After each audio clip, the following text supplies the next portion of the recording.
राज्यातल्या विद्यार्थ्यांच्या गणवेशाचा प्रश्न कायम असतानाच शालेय शिक्षण मंत्री दादा भुसे यांनी आता शिक्षकांना देखील गणवेश देण्याचा घाट घातलाय। राज्यातल्या सर्व शिक्षकांना ड्रेस कोड लागू करणार असून त्यासाठी खारीचा वाटा म्हणून शासन निधी देखील उपलब्ध करून देणार असल्याचं दादा भुसे यांनी नाशिकमध्ये वक्तव्य केलंय। मला अजंग गावाच्या शाळेचं सर्व स्टाफचं अभिनंदन करायचं आहे आणि तुमचं पाहून, कारण तुम्ही एक गणवेशमध्ये आहेत आहे ना। आमच्या शिक्षिका ताई गणवेशमध्ये आहे, ड्रेस कोडमध्ये आहे हा पहिलेपासून, आणि तुमचा आदर्श घेऊन राज्यव्यापी आपण ड्रेस कोड करणार आहोत।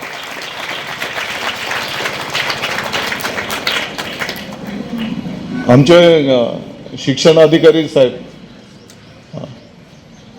म्हणजे शिक्षकांना सुद्धा आता गणवेशमध्ये यावं लागणार आहे आणि काळजी करू नका, त्याच्यासाठी पण काही छोटासा खारीचा वाटा निधी देऊ आपण।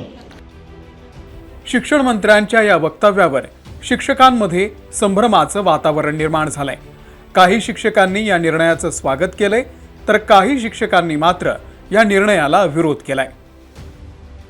महाराष्ट्रात शिक्षण मंत्री माननीय दादा भुसे यांनी संपूर्ण महाराष्ट्रामध्ये ड्रेस कोड लागू करण्याची घोषणा केलेली आहे, ज्यामुळे संपूर्ण राज्यामध्ये विद्यार्थी आणि शिक्षक यांच्यामध्ये सुसूत्रता, एक वाक्यता दिसून येईल। या गोष्टीसाठी मी या निर्णयाचं समर्थन करतो। शासनाने येत्या शैक्षणिक वर्षांपासून शिक्षकांसाठी गणवेश लागू करण्याची घोषणा त्यांनी केलेली आहे, पण माझं म्हणणं असं आहे की शासन एका बाजूला वेतनेतर अनुदानामध्ये कपात करते आहे, जे वेतनेतर अनुदान अनेक वर्षांनंतर मिळतं तेही तुटपुंज्या स्वरूपामध्ये मिळतंय।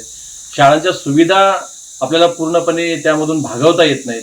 अनेक जिल्हा परिषदेच्या शाळांमध्ये साधील खर्च देखील अतिशय अनेक वर्षांमधून मिळतो आणि विविध विषय आज शासनासमोर आर्थिक असताना अशा प्रकारचा अनावश्यक खर्च करून शासन यातून काय साध्य करू इच्छितं, हा आमच्या समोर पडलेला प्रश्न आहे। आज टप्पा अनुदानाचा प्रश्न आहे, शाळांच्या सोयी सुविधांचा प्रश्न आहे। यासाठी शासनानं खर्च करून शिक्षकांची किंवा शाळांची गरज भागवावी असं आम्हाला वाटतं।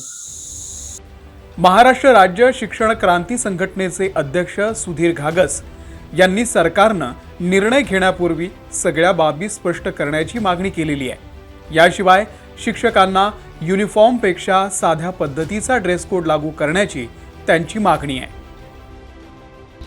काल नाशिक येथे शालेय शिक्षण मंत्री माननीय दादाजी भुसे साहेब यांनी शिक्षकांना देखील पुढच्या वर्षीपासून गणवेश लागू करण्याची घोषणा केली। मात्र यामध्ये कोणकोणत्या शिक्षकांचा समावेश होईल याबद्दल त्यांनी काही स्पष्ट केलेलं नाही आहे।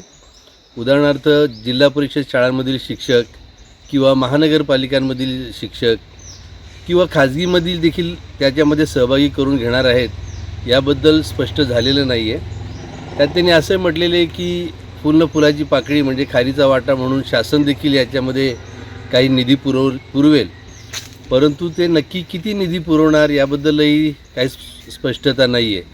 शिवाय अशा पद्धतीचे टेंडर दिल्यानंतर भ्रष्टाचार देखील होण्याची शक्यता असते, त्यामध्ये देखील शासनाने कशा पद्धतीचा हा कपडा किंवा काय पुरवलं जाणार यातही काही स्पष्ट केलेलं नाही आहे। तर हा निर्णय घेण्यापूर्वी शासनाने या सगळ्या गोष्टी स्पष्ट केलेल्या असाव्यात।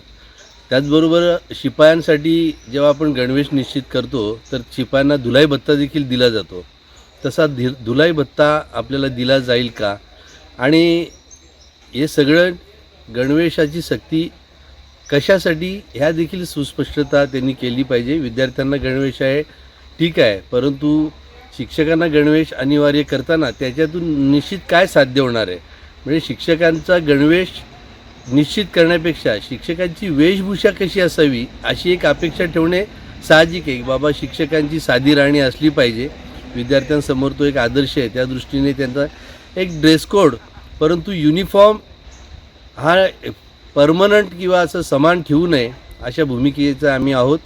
तर शासनाने या बाबतीमध्ये सुस्पष्टता अगोदर आणावी आणि सर्वांना विश्वासात घेऊनच हा निर्णय घ्यावा। शिक्षकांच्या मनामध्ये या निमित्ताने असंतोष पसरू नये अशी अपेक्षा मी व्यक्त करतो.